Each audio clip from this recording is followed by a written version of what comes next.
Well, finally, the sun is out.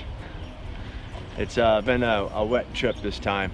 Perhaps might have been wetter than last time. But the hammock did seem to work out pretty good. The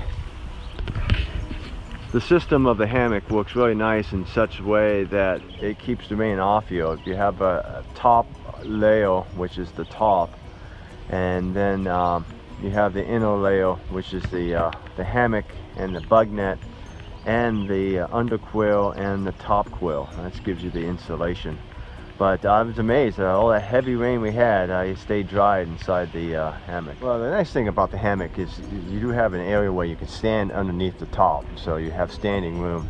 That makes things a lot nicer. And again, you're not on the ground, so you don't have to worry about the ground being wet. So the bug net folds up on itself and goes in its own sack. It's a great little system. Same thing with the hammock. The hammock will do the same thing. And this is what's called an underquill. This is what gives you the insulation. When you're not in it, the hammock, it just kind of floats there. But when you get in there, it kind of hugs you tight.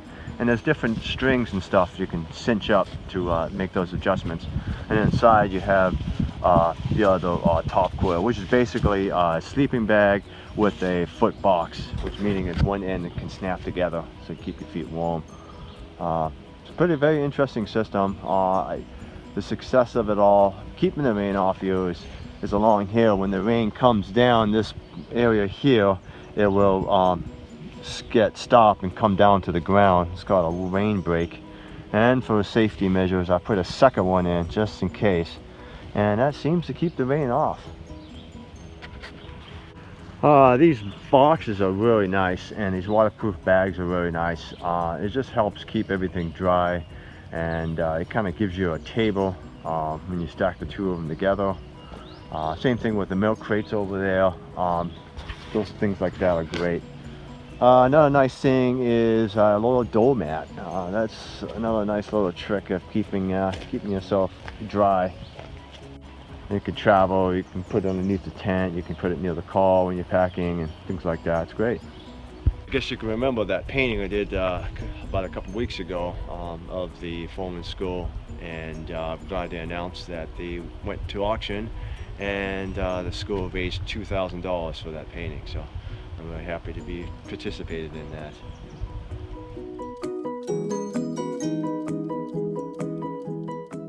Later on today, on our way home, we're going to stop off at Bristol and check out the Watch and Clock Museum. I hear it's a pretty neat museum.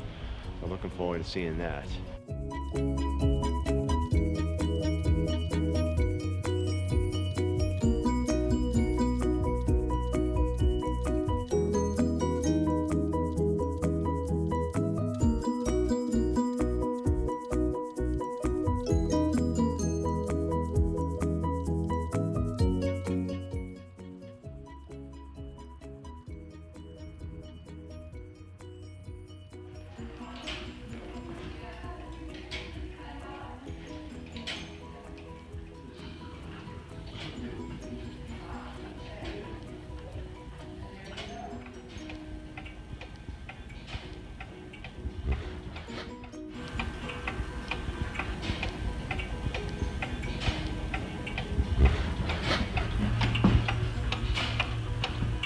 Kind of nice when you have to do a trip up and down the pike is to stop off in some small town and see a museum. And there's no longer any clocks made here in Connecticut. Well, this was the epicenter. There were over 200 manufacturers here in this town, and today there's none. But we have this museum, and it's a great museum to visit. But it's a nice reminder of what a heritage we have in our small towns and museums here in New England.